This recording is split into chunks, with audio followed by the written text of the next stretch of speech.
Стартува ново маратонско отворено студио 1. Добар ден и добре дојдовте.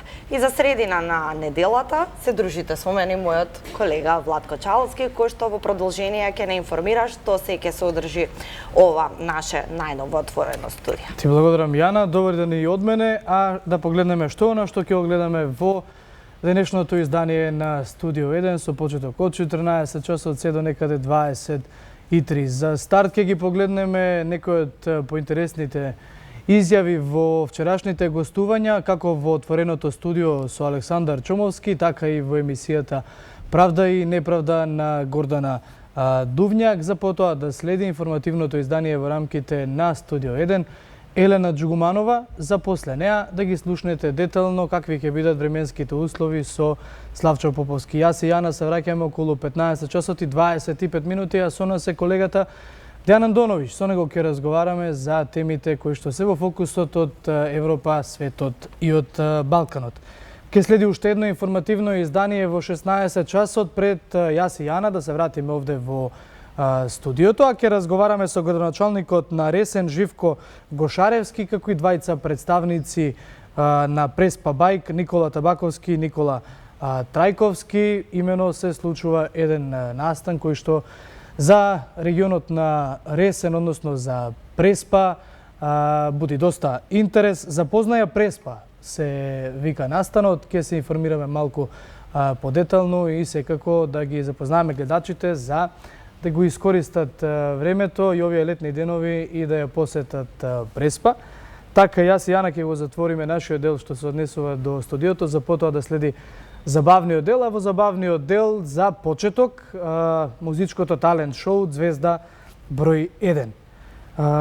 По секвенците од Звезда број 1 следат Ексклузив и Сергеј Варошлија, а во 19 часот и 20 минути се извинувам, Борјан Јовановски со адвокатот Звонко Давидовиќ ќе ги анализираат актуелните судски случаи.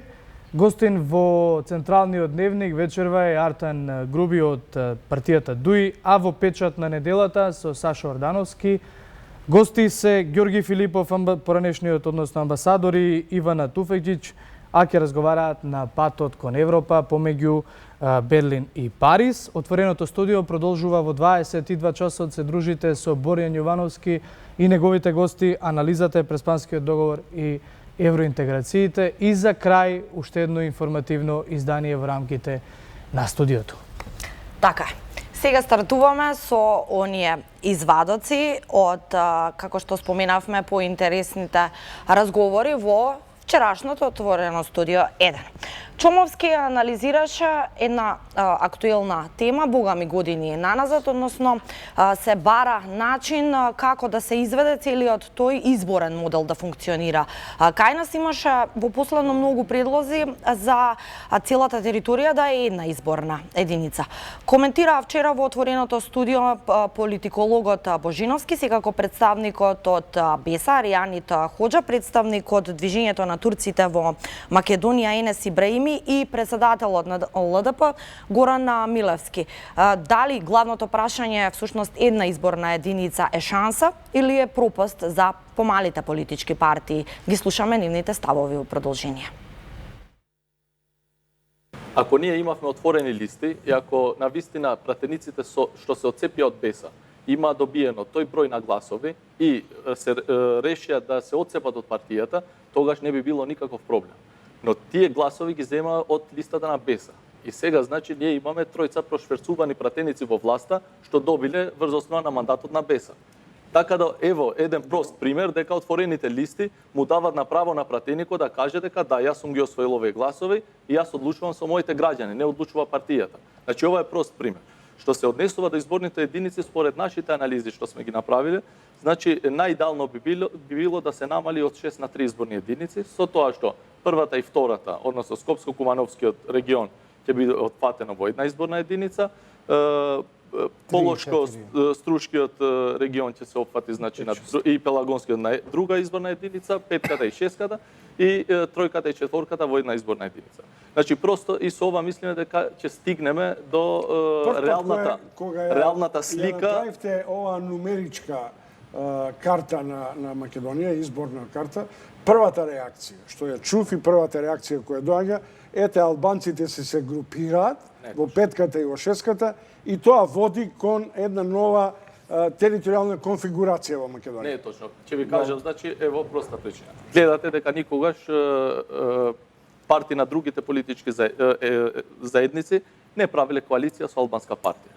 Знаете зошто? Например, турците ги имате поделено во шестката и во петката.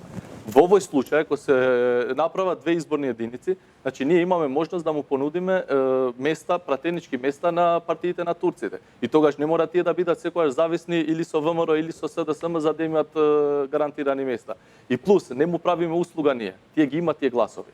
Значи, моменталната политичка тежина на пратениците на другите етнички заедници е многу помала за разлика од тоа што ќе биде многу поголем. Дали тоа значи дека... И само да надоврзам ова. Например, во тројката и четворката изборна единица, сигурно ви гарантирам дека албанците би биле пратеник, а знаеме дека во 2014 за 400 гласа не го добија пратеникот, а ви гарантирам дека од другите етнички заедници, кога ќе се спојат тројката и четворката, например, турските партии ќе добијат еден пратеник. А моментално се добиват од двете изборни единици 40 пратеници од македонските политички партии, условно кажано, ги добиваат гласовите на другите етнички заедници, вклучувајќи во на последните избори и на албанците, а во суштина, значи, представувањето... Идејата една изборна единица, меѓу другото, трга од тоа десетици илјади гласови кои се претопуваат, нели, да не се изгубат. Сега прашањето е повеќе односно се уште е политичко. Сега искрено речено ќе го цитира Вели Митановски кој има направено една добра колумна, одлична ствари. Вели Македонија како една изборна единица без разлика чија е сега идејата и со каква позадина ќе ги разласти политичките поглаваци, сите султен партии и нивните приврзници. Ќе даде сигнал за каква таква правда и демократија во земјата. Дали е ова некоја нова филозофија заради што можеме да го жртвуваме, условно кажам, овој стереотипен изборен модел? Така. Прво околу ова да напоменам само, значи веќе ако е проблем со 6 изборни единици, тогаш треба да биде една. Не можеме да правиме 3, па 4, па 2, па кој како му одговара, па значи тоа е една работа. Околу самата една изборна единица и зошто постои тој изборен праг. Прагот постои од две причини. Прво, да не се даде можност на одредени мали екстремистички движења или партии да добијат гласови.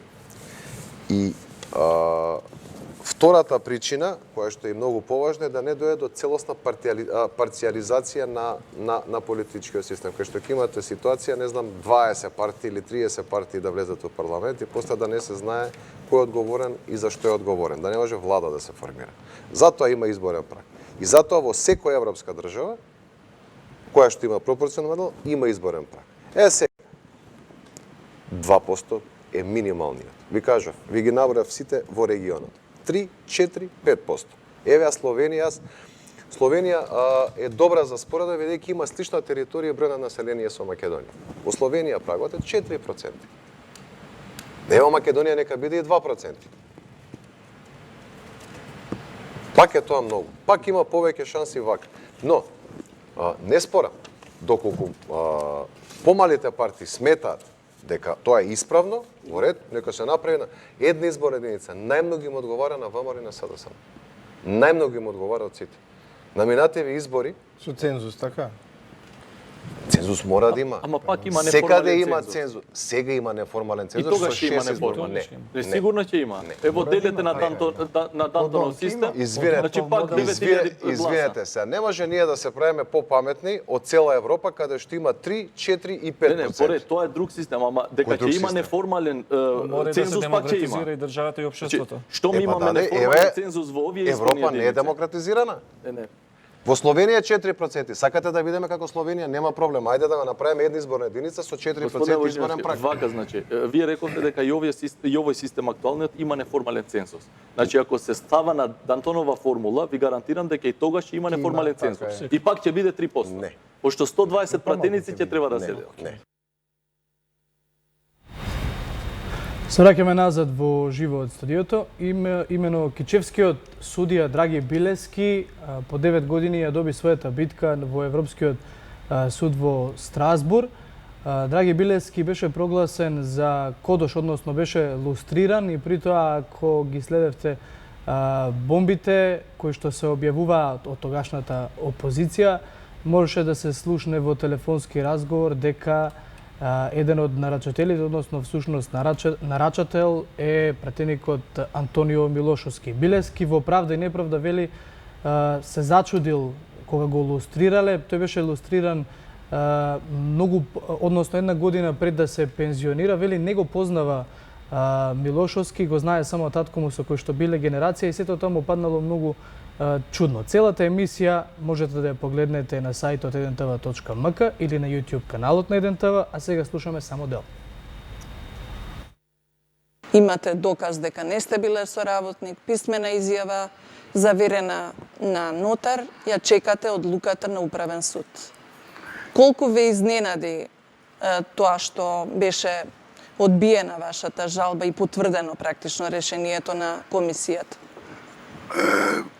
Многу ме изненаден затоа што во пресудите пишува дека е извршен увен во оригинал на документи. И пред првиот степена и висшиот управен суд. Дека извршиле увид во оригинал на документи и наводно ги вратиле во архивот. За жал, поднесено е барање до државен архив од страна на адвокатот и на него, на тоа барање имам добиено известие. Баравте од државниот архив да потврди дали стварно се обратил некој, дали судовите или се со барање да им достават оригинални документи. Не може да остават оригинални затоа што ги немат. Така. Од таму добивте одговор? И пишува во врска со вашиот барање од 6.6.2018 ве известуваме дека во Државниот архив на Република Македонија во периодот од 30.11.2012 до 12.6.2014 од страна на Управниот суд и Висшиот управен суд на РМ не е поднесено барање за увид и достава на досие за барателот Драги Билески. Кому да веруваме? Подпис, печат од властојащо лице. Дали во тој момент ви стана јасно дека практично сте жртва на еден монтиран процес? Видете, јас од бомбите се ми беше јасно. Од бомбите кога ги слушав. Во прилогот на колешката се спомнува дека се доведува во прашање вашето одлучување за градоначалникот на Пласница. Јас не сум во комисија. И што може ја како председател комисија изборна да нешто направа? Ја не гласа, ја не става ливчира во кутиве. Народот става глас. Функцијата на секој председател е да спроведе избори. Треба да нема врска. Што се случи после тоа, кога свативте дека ја изгубивте судската битка во македонските судови? И тоа мораше да се обратам постојано до судот за човеки права во Страсбург. Да. Меѓутоа, додека чекате одлуката на Страсбург, вашите проблеми не запираат тука. Во меѓувреме, судскиот совет најпрво ве суспендира и ве отстранува од решавање на предмети, а потоа и донесе решение со кое што ве разрешува од судиската функција. Имавте ли можност барем пред судскиот совет да ги кажете вашите аргументи? Ниеден орган не сум бил повикан, ниту некој ме прашал, све во моје отсутство е правено. Дали за вас е случајност тоа што токму судиите кои што во управниот суд одлучуваа по предмети за лустрација, едниот е за Трендафил Ивановски, председателот на Уставниот суд, каде што председател на совет во прв степен во управна постапка беше судијата Лидија Каначковиќ, а потоа и судиката Виолета Благоевска во вашиот случај. На некој начин потоа експресно беа унапредени во судскиот совет. И оттаму сметате ли дека судиите кои што веќе одлучувале за лустрацијата, дека ќе ви дадат за право и ќе ги согледаат вашите аргументи? Меѓутоа, секој почеток имати крај. Истината ќе се да ми далина. Пресудата Страсбург 4 години чекам.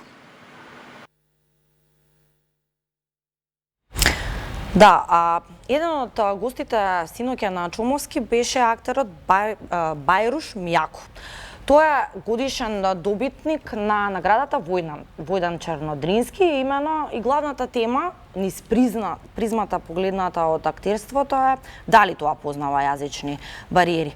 Вели дека главниот фокус му е сега во театарот за деца на албански јазик, меѓутоа дека имало одиграно многу представи, секако и продуцирал многу филмови на различни јазици.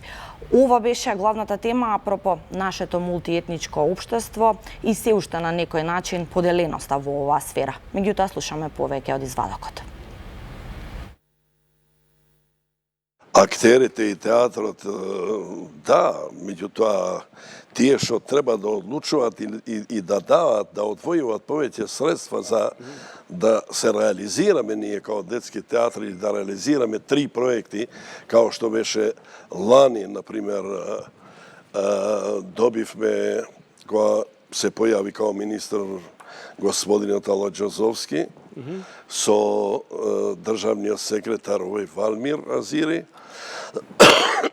ги покани во театрот и им зборев, им кажав што правиме и зошто го правиме тоа. И прв пат добивме од нив по 600.000 денари за 3 представи, за 3 проекти, што значи добивме 1.800.000 нето, реализиравме 3 представи и одигравме 101 реприза за една година, а треба да се знае дека ние нашите представи ги играме гратис, и не случајно сме и носители на наградата Мајка Тереза за хуманизам. И треба да нагласам и една друга работа, што за одржувањето на објектот, пошто е тешко на ово денешно време, без никаков приход, без никакви средства да го одржуваш објектот, ние последниве 3 години добиваме од општината Чаир нередовно, што би сакал редовно да ги имаме тие средства и да го одржиме објектот и да продуцираме представи, да играме. Меѓутоа сега со идејата за институционализација на театарот, ми преди се, пошто сведоци сме сите, дека има деца кои што никогаш не окусиле театар за деца или куклен театар оживо. Бајруш, свесен ли си дека на оваа возраст подетенуваме, дека ние правиме муабет за децата, а не за возрастите, иако кога гледам оваа монографија, ја мислам, ако кажам дека 30 европски и светски метрополи, ти кажи 40. Па има и 40 и више. Која представа ти е во чипот, во позадината на европските театарски сцени? Што си ја одиграл, привлекла внимание, без оглед на овој мултинационалниот концепт што го направивте еден период? Па прво ние почнавме со бал, на Бред, со Брезовец, 92 година, кога успеавме да ги провоцираме сите најзначајни театарски фестивали во Европа. Почнувајќи од Евроказ Загреб, од Санкариев дом Љубљана, од Сант'Арканџело Дио театри во Сант'Арканџело Италија, во Олденбург Германија, да не зборувам за Амстердам, Бреда, Розендал, Етховен, Холандија, па до Ливерпул, Англија. Тоа беше тогаш успеавме да ги провоцираме овие културни центри и овие фестивали за кои што беа заинтересирани од после што правиме, каде сме ние.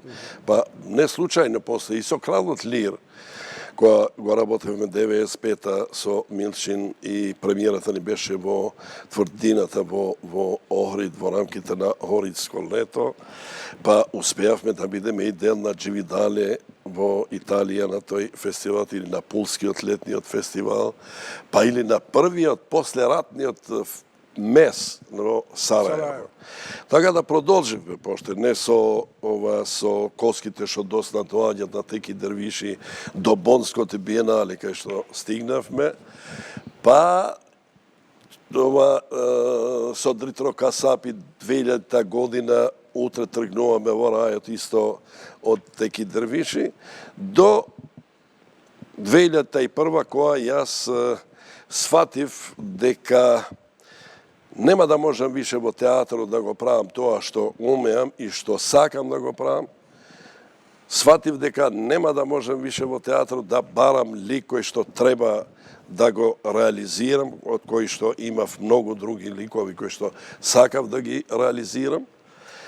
Тогаш бев принуден или да го напуштам театарот или да си регистрирам независна продукција и така почнав. Јас го почнав Дневникот на лудиот да го работам сам. За среќа 2000 година во еден голем мегапроект на Интеркултот Стокхолм, кај што бев дел на тој проект по сценарио на сега покојниот нашиот пријател Горан Стефановски, се сретнавме со Иван Поповски, иако што се знаев јас порано со него, кој што ми дојде на премиерата на Лир во Охрид 95-та и ми рече, јас доаѓам од Москва со мисла да го реализирам Лир, па еве Лир вечера ја гледам и многу сум среќен. Викам, добро, ако Лир не си успеа да го работиш со мене, ќе работиме друго нешто. Што? Па еве, викам, јас веќе работам на Дневникот на лудиот, Гогол, тој е твој, викам, пошто си сега веќе во Русија, во Москва живееш. Што, викам, монодрама никогаш во животот. Зошто?